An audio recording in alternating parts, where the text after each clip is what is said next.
Pos pantau terpadu tak lagi difungsikan. CB News Probolinggo. 7 pos pantau terpadu yang ada di kota Probolinggo kini tidak lagi berfungsi. Ketujuh pos pantau tersebut tersebar di pertigaan dan perempatan di berbagai jalan yang ada di kota Probolinggo. Salah satunya yang tak berfungsi adalah pos pantau terpadu di perempatan Jalan Brantas Kademangan Kota Probolinggo. Tempat tersebut kerap dijadikan tempat tidur orang dengan gangguan jiwa ODGJ. Kepala Dinas Perhubungan Kota Probolinggo, Agus Effendi membenarkan jika ada 7 pos yang berada di bawah kewenangannya kini tidak lagi berfungsi sebagai tempat pemantauan lalu lintas. Semuanya ada 9 pos pantau terpadu. Namun yang aktif hanya 2 pos pantau. Jadi total ada 7 pos pantau yang belum aktif. Pungkas Agus. Untuk selanjutnya kita ikuti tayangan berikut ini. Laporan Mamat Abdullah dan Luis Haryona koresponden CB News dari Kota Probolinggo, Jawa Timur.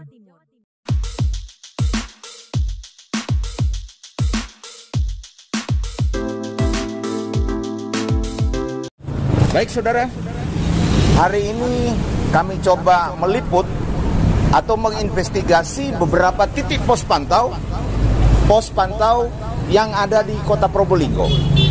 Ada beberapa titik baik yang ada di perempatan King, yang ada di Kasbah, yang ada di Kademangan, dan beberapa titik-titik yang lain.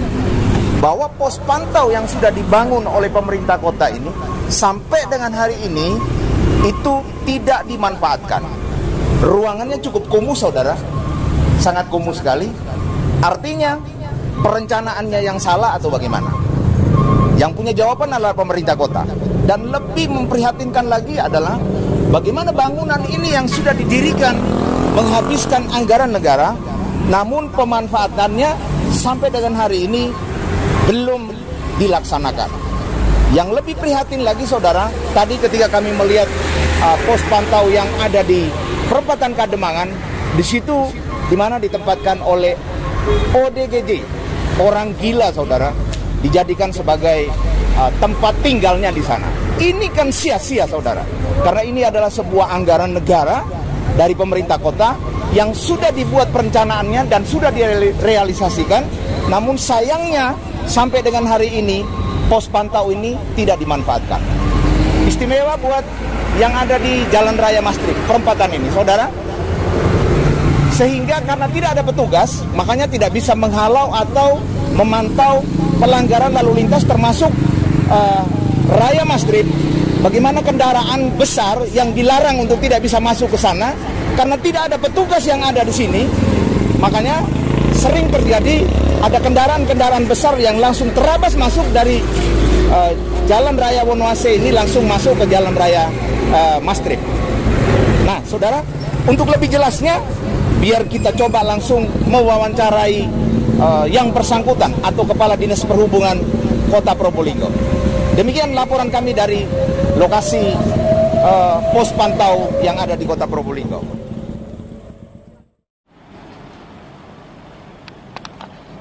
Baik, pemirsa CDTV News dimanapun berada, kembali bersama dengan kami dalam acara program spesial kami, yaitu acara Ngopi Bareng.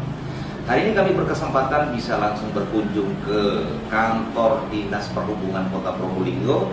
Kita ingin berbincang-bincang langsung dengan Kepala Dinas Perhubungan Kota Probolinggo terkait tata cara pengaturan dan lalu lintas di Kota Probolinggo. Ya, nah, langsung kita berbincang-bincang langsung dengan narasumber atau Kepala Dinas Perhubungan Kota Probolinggo yang saat ini sudah bersama dengan kami langsung ngopi, bener-bener ngopi. Ini lagi ngopi. Oke, kita ngopi dulu Pak ya. Yeah.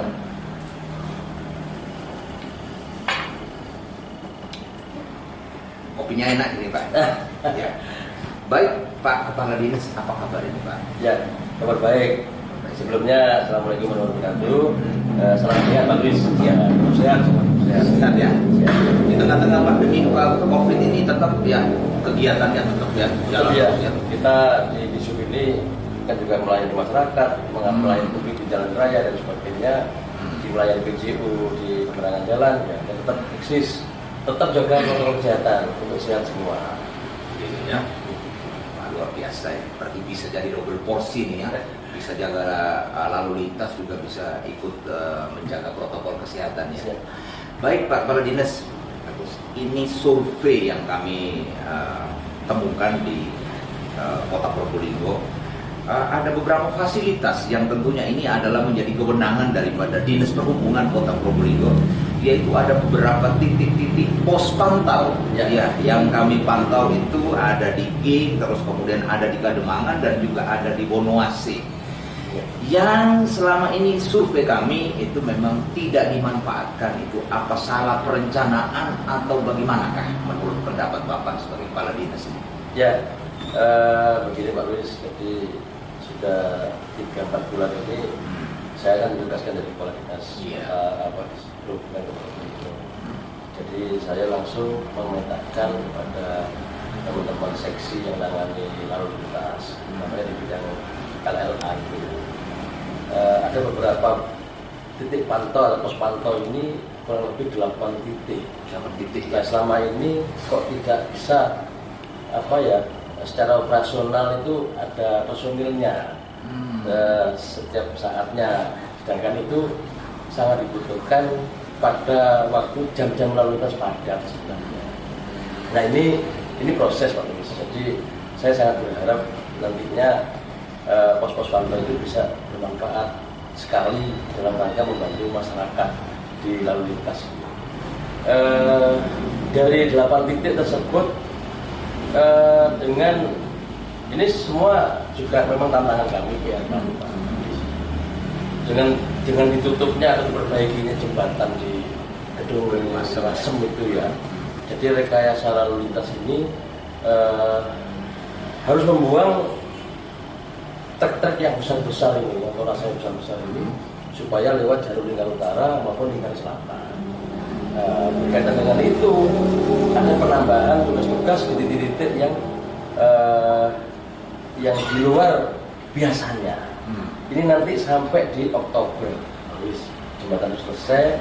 Harapan kita jembatan selesai Oktober itu bisa langsung berjalan, sehingga kita akan kembali kepada titik-titik pantau tersebut. Titik pos-pos pantau itu harusnya sangat dimanfaatkan. Sementara ini kami karena kekurangan personil, sehingga dalam rangka membagi tugas dengan tambahannya jembatan Gedung Masem yang harus direkayasa lalunya, ini memaksimalkan di pos pantau ini kami sangat keterbatasan personil, sehingga kami lebih fokus ke titik-titik yang rawan tersebut. Itu pun masih bagaimana bandelnya para supir-supir truk ini, karena kita tahu bahwa kendaraan-kendaraan besar ini bukan peruntukannya untuk masuk ke jalan kota.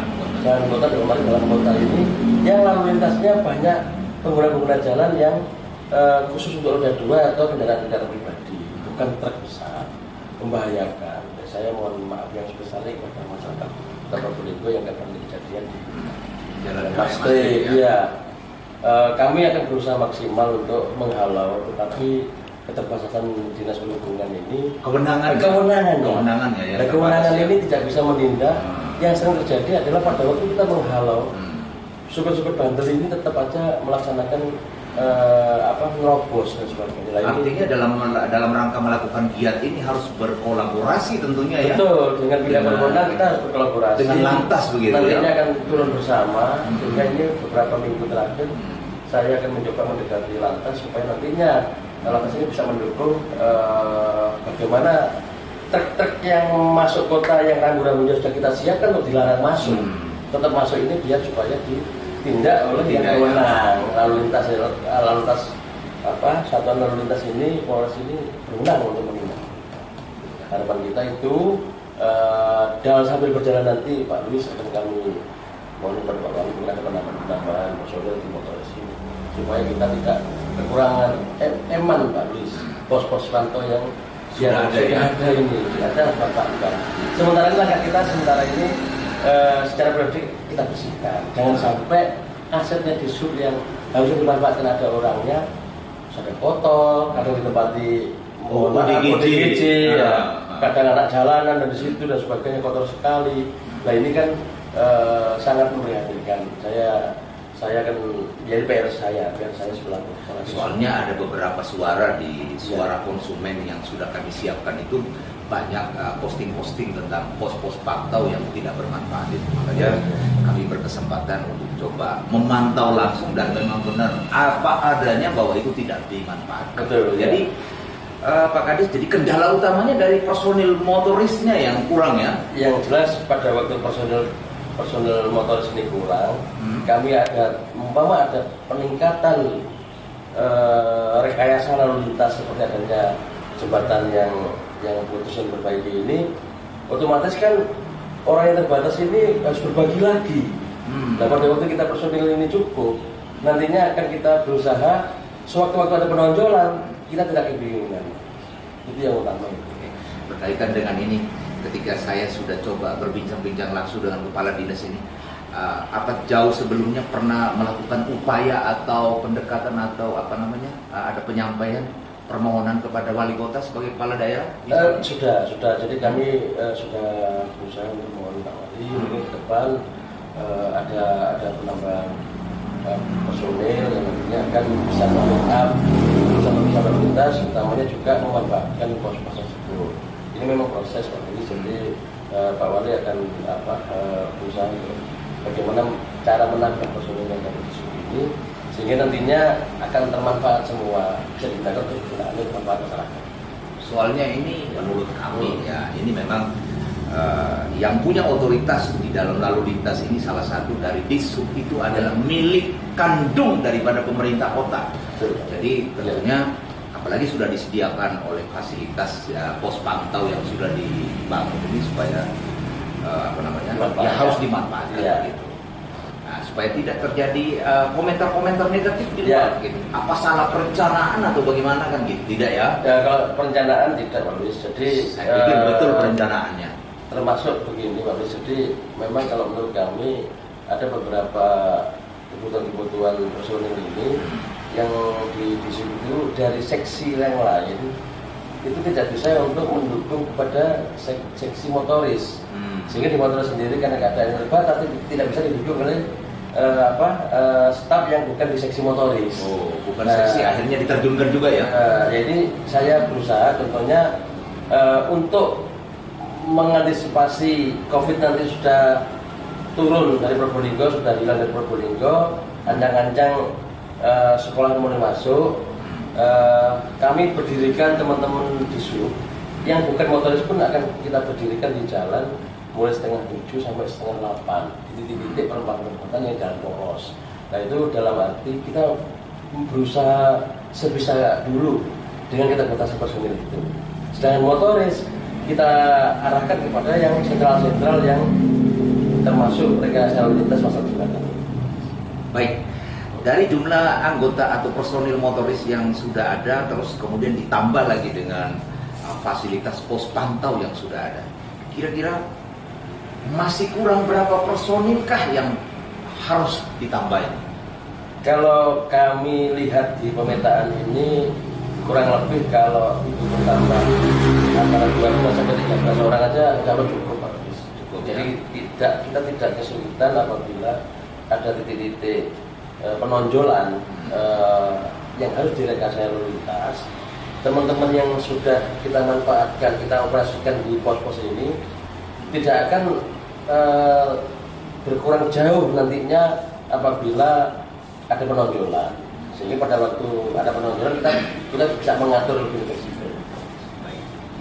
Baik, terima kasih Pak Kadis. Mumpung di layar kaca ini bisa kasih statement sedikit mungkin kepada para sopir atau pengguna jalan yang tidak kategori kendaraannya yang bisa yang harus masuk di Probolinggo di mana saja untuk bisa disampaikan di sini. Ya. Nah, jadi gini, saya mohon kepada seluruh perusahaan armada dan kru, utamanya para supir, bahwa peruntukan jalan karena ada kendala jembatan Kedungasem yang diperbaiki ini, itu ada rekayasa lalu lintas, rekayasa lalin kepada truk besar ini harus lewat jalur utara dan jalur selatan, tidak boleh masuk ke dalam kota. Kalau masuk ke dalam kota, di situ pengguna jalan, baik itu ada masyarakat, anak sekolah dan sebagainya, kalau sudah dimasuki truk besar ini satu, tonasenya besar membahayakan pengguna jalan yang lain yang tidak biasa lewat situ, bukan peruntukannya. Yang kedua,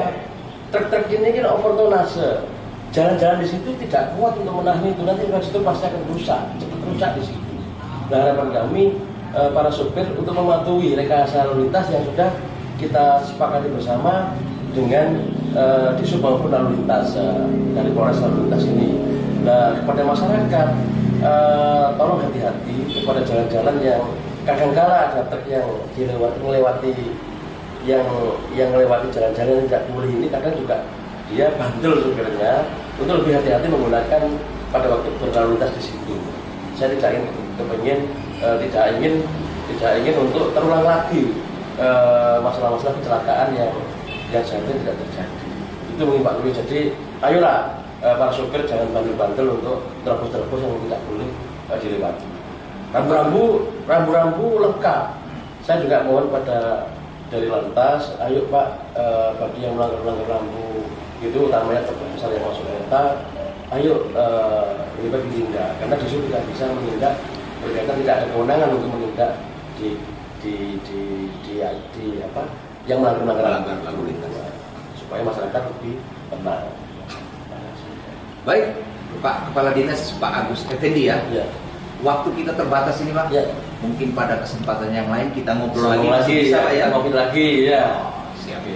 Terima kasih Pak ya buat waktunya pada hari ini. Ya. Baik, pemirsa CBTV News, demikianlah hasil bincang-bincang kami terkait rekayasa lalu lintas yang ada di Probolinggo. Yang langsung kami wawancarai adalah Kepala Dinas Perhubungan Kota Probolinggo. Demikian yang kami sampaikan dari Probolinggo, CB News untuk kita semua. Salam.